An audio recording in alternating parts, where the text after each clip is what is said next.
हम बात कर रहे हैं कल के मार्केट के बारे में। कल यानी कि शुक्रवार को क्या हो सकता है, 13 जून। आपने देखा होगा कि आज का जो मार्केट था, आज मार्केट ने स्टार्टिंग में अपसाइड भी गया। आज का देखिए, आज का सबसे पहले हम देखते हैं, ये है 12 तारीख। ये देखिए, ये 9:30 बजे देखते हैं हम इसको। ये ठीक है, ये यहाँ था। ये पहली कैंडल ये जो बनी, ये ऊपर की बनी। मार्केट की क्लोजिंग यहाँ थी 25,118 के आसपास, और कैंडल पहुँच गई थी हमारी पहली 25,170 के आसपास, मतलब कि 60 से 70 पॉइंट ऊपर गया था मार्केट। लेकिन उसके बाद में लगातार मार्केट ये एक रेंज बना के घूम रहा था। ये देखिए, 25,190 से लेके 24,900 के बीच की, मतलब 25,000 के बीच की रेंज बना के घूम रहा था। लेकिन आप लोगों ने एक चीज़ देखी होगी कि मार्केट किसी भी न्यूज़ पर बहुत जल्दी रिएक्ट करता है। अगर पॉजिटिव न्यूज़ आएगी अगर कोई भी चीज़ की, तो वो एकदम से पॉजिटिव रिएक्ट करने लगेगा।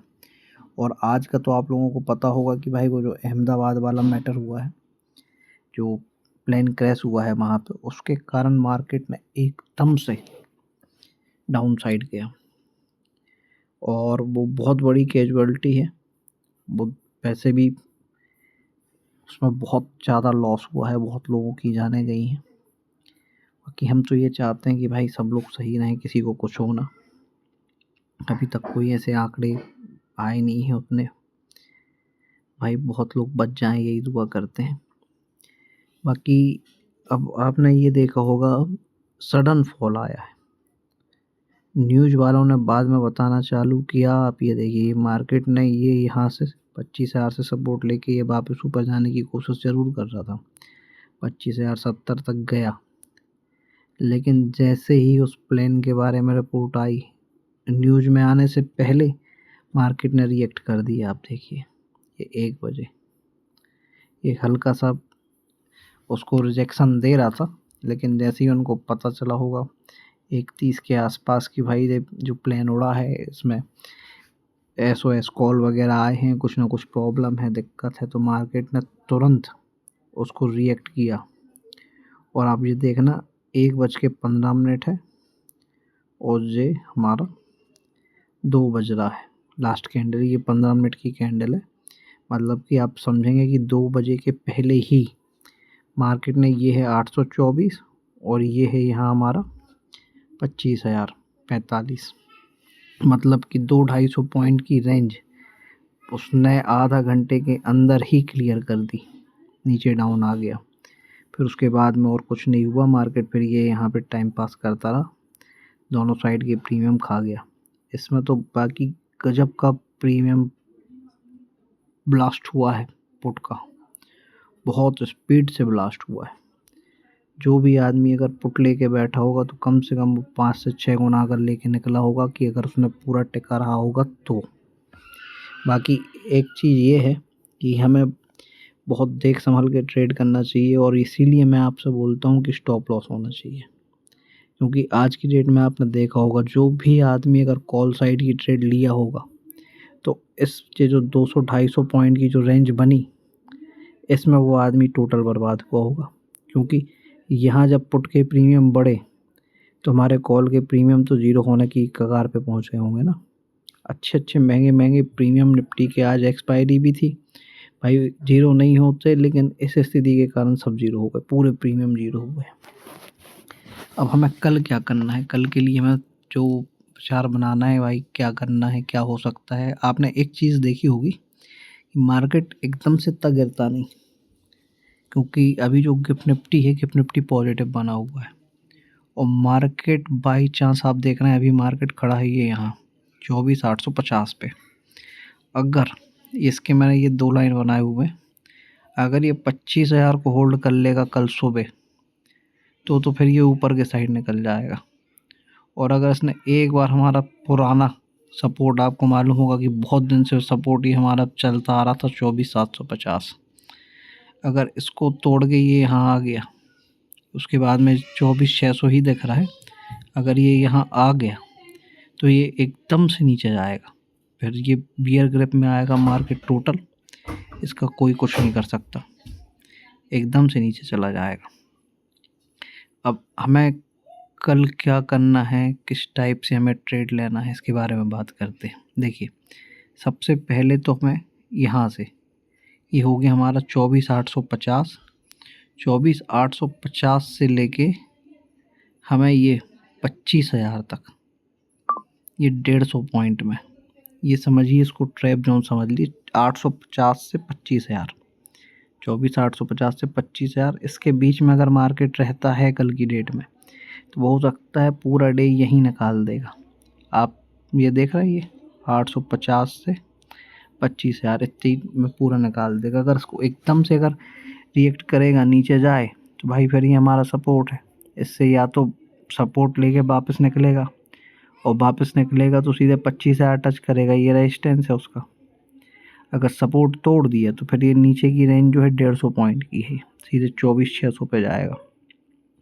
और 24,600 अगर आ गया तो फिर उसके बाद में नेक्स्ट सपोर्ट सीधा आएगा हमारा 24,400। 24,400 के पास भी जाने में मार्केट कतराएगा नहीं, क्योंकि तब तक डेटा ही ऐसा बन जाएगा, नीचे का डेटा बनने लगेगा, आप कुछ नहीं कर सकते उसको। बाकी हम तो यही चाहते हैं कि भाई मार्केट ऊपर ही जाए, नीचे जाने का नहीं सोचते हम। बाकी देखिए, अब कल के लिए ये है कि अगर हम सोच रहे हैं कि 25,000 को अगर मार्केट सपोर्ट करता है कि भाई उसके ऊपर निकल रहा है, अगर 15 मिनट की कैंडल हमारी जो 9:15 से 9:30 की जो पहली कैंडल बनेगी, अगर उसने 25,000 तोड़ दिया बढ़िया तरीके से, तो भाई पहला रेजिस्टेंस हमारा ये है। 2400 से भी मार्केट कई बार रिवर्स हुआ है, और फिर उसके बाद में आपने 24,200 का रेजिस्टेंस देख ही लिया। ये है रेजिस्टेंस बन रहा है 24,200 से 25,200 से 25,222 तक। इसके बीच में मार्केट ने कम से कम 3 से 4 बार यहाँ से पटक दिया है मार्केट को। 25,222 पहुँचता है, इससे ऊपर उसको जाने ही नहीं देता है। आप अगर देखोगे ना, मैं पुराना भी आपको दिखाऊंगा, ये तो 25,222 यही वाला है, और इसके पहले का और पुराना भी अगर देखेंगे हम कहीं चार्ट में, तो 25,222 ऊपर जाने ही नहीं दिया है, जाने ही नहीं दे रहा है। वो तो तगड़ा उसको रेजिस्टेंस बना के रखा है भाई, उधर से मार्केट पटक ही रहा है, वो बार बार पटक रहा है। अब बस हमें ये इंतज़ार करना है कि भाई 25,222 है जो हमारा, 25,222, 230, ये एक झटके में टूटे, ऐसा जैसा ये जो डाउन साइड का आज ट्रेड आया ना, मतलब जो रैली आई, भाई ये आई किसके कारण, ये न्यूज़ बेस आई कि भाई, न्यूज़ आई कि भाई एकदम से, और आपने देखा कि न्यूज़ में तो बाद में आया, सबसे पहले मार्केट ने रिएक्ट किया। जितनी देर में लोग संभल नहीं पाते हैं, उतनी देर में मार्केट अपना काम कर देता है, ये आपको याद रखना है भाई। किसी को कोई समझ रहा था कि क्या होने वाला है, उधर न्यूज़ आएगी भाई, SOS इमरजेंसी कॉल है बोइंग 787 में, ये मार्केट ने यहाँ काम कर दिया। पता लगने के पहले मार्केट अपना काम कर चुका था। बाकी अब हमें कल के लिए लेवल ये हैं हमारे, अगर 25,000 होल्ड कर ले, ये मतलब 25,000 ही है, 25,000 होल्ड कर ले अगर, तो फिर हम ये ऊपर के जाने के लिए सोचेंगे। 25,222 पे पहुंचने के बाद में हमें फिर से भाई ध्यान देना है, क्योंकि इसको बार बार ये यहाँ से पटकता है। अगर 25,222 अगर टूट गया, तो फिर ये 25,500 की तरफ जाने के लिए तैयार हो जाएगा। लेकिन इतनी बड़ी रैली एक दिन में आना, और अभी ऐसे टाइम पे जब एक दिन पहले इतना बड़ा ट्रेजेडी हुई है, मुश्किल है, मुझे तो मुश्किल लगता है। बाकी नीचे साइड के लेवल ये हैं, अगर 24,750 टूटा तो सीधे फिर 24,600 की तरफ जाएगा, और 24,600 टूटा तो 24,550 जाएगा, और इसके बाद में सीधे फिर 24,400 का लेवल है। फिर 24,400 के बाद में हमारे वही पुराने जो सपोर्ट के लेवल हैं वो तैयार हो जाएंगे चलने के लिए, वो रिएक्ट करेंगे, क्योंकि डेटा वहाँ पे भी अभी थोड़ा बहुत बना हुआ है। बाकी एक चीज़ है कि अगर कल ये टूटा तो पक्का है कि डाउन साइड के बन जाएंगे टारगेट और डेटा बनेगा डाउन में। हुआ क्या है कि आज जो प्लेन क्रैश हुआ उससे बहुत ज़्यादा नुकसान हुआ और एकदम से जो स्टॉक हैं वो गिरे हैं। अब वो स्टॉक को एकदम से तो रिकवर हो नहीं जाएंगे वो कि भाई एक दिन में रिकवर हो जाए, और उनको एक सेल आ गई है तगड़ी स्टॉक में भाई, क्योंकि 5% गिर रहा, कोई 10% गिर रहा, एविएशन के स्टॉक गिरे, अडानी का गिरा एयरपोर्ट के कारण। तो भाई एकदम से तो कवरिंग आएगी नहीं, इसलिए हो सकता है कल भी मार्केट इनको सपोर्ट कर दे। भाई हमें तो अपना कल का लेवल बना के रखना है, 25,000 होल्ड करे तो 25,100 तक की रैली देखेंगे हम, और 25,100 तक का अपना टारगेट फिक्स करेंगे। फिर वहाँ पे हम फिर अपना पोजीशन को वो देखेंगे, होल्ड करेंगे। भाई अगर टूट रहा है तो जाएंगे ऊपर, नहीं तो अपनी पोजीशन एग्जिट करेंगे।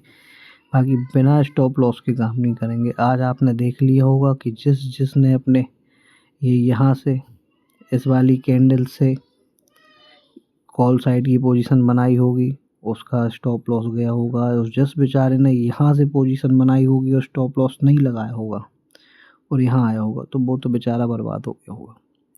इसलिए बहुत देख संभल के काम करना है भाई। इस मार्केट में अगर आप स्टॉप लॉस नहीं लगा रहे हैं तो बिल्कुल ट्रेड मत कीजिए। और स्टॉप लॉस वो ही है कि भाई मैंने 10,000 रुपये लगाया तो 10,000 पे मैं 1,000 रुपये ही दूंगा मार्केट को, ये स्टॉप लॉस होता है। ये नहीं होता कि 10,000 रुपये लगा के मैं 5,000 7,000 मार्केट को दे दूँ, ये मतलब नहीं होता। बहुत देख समझ के ट्रेड करें, आंखें खोल के ट्रेड करें, अपनी समझदारी से ट्रेड करें। और मैं आप कोई भी चीज़ खरीदने बेचने की सलाह नहीं देता हूँ। मैं आपको सबसे मेन चीज़ ये समझा रहा हूँ कि भाई आप खुद से अपने चार्ट पे ड्रॉ कीजिए ये लाइन है, और उनके हिसाब से लास्ट डे में क्या हुआ, नेक्स्ट डे क्या हो सकता है, इन सब चीज़ों पे ध्यान दें। और कभी भी इमोशनल होकर ट्रेड ना करें। इमोशनल होना मतलब कि ऐसा कि आज आपने कोई ट्रेड लिया, जैसे आपने कोई प्रीमियम 50 रुपये पे ख़रीदा, वो आ गया आपका घटते घटते 45, तो भाई मैंने अगर डिसाइड किया कि 45 मेरा स्टॉप लॉस है तो मैं उसको काट दूंगा। ये नहीं कि बस ये सोचूं कि 45 से वापस ये 50 जाएगा। फिर वो ये होता है 45 से वो 40 चला जाता है, 40 से 30 चला जाता है, और आप उसमें क्वांटिटी ऐड करते जाते हैं और वो नीचे उतरता जाता है। और कुछ नहीं, हमारे अगर कैपिटल आज 10 लगी थी तो फिर 15 लग जाती है, 20 लग जाती है, 25 लग जाती है। और होल्ड तो करने का ही नहीं है मार्केट। BTST तो मैं आपको सलाह दूंगा ही नहीं, BTST टोटल जुआ है। या तो BTST वो आदमी करे जिसको अपने पैसे की वैल्यू नहीं है भाई, साफ बोलना चाहता हूँ आपसे। क्योंकि ये देखिए BTST है क्या, आप खुद देखिए कि भाई किसी दिन गैप अप गैप डाउन हो गया अगर बड़े, आपने कॉल लिया और गैप डाउन हो गया तो क्या करेंगे, गया पूरा पैसा, फंसे रहो, फिर आप दिन भर बैठे रहो उसको देखते रहो। क्योंकि BTST में कोई स्टॉप लॉस नहीं होता कि आप सोचो कि स्टॉप लॉस लगा दोगे तो चल जाएगा, नहीं होता। अगर आपने लगा भी दिया से चालू होते ही से तो उसको जंप मार देता है। आपका कोई भी ब्रोकर आपका स्टॉप लॉस को सपोर्ट करेगा ही नहीं, आपको प्राइस मिल ही नहीं पाता है आपका स्टॉप लॉस का। इसलिए बहुत देख समझ के समझदारी के साथ ट्रेड करें। और आपको अगर मेरे वीडियो अच्छे लगते हैं तो लाइक करें, सब्सक्राइब करें, शेयर करें। आपकी इन्हीं सब चीज़ों से मैं आगे और वीडियो बनाऊंगा और जानकारी आपके लिए लेके आता रहूँगा।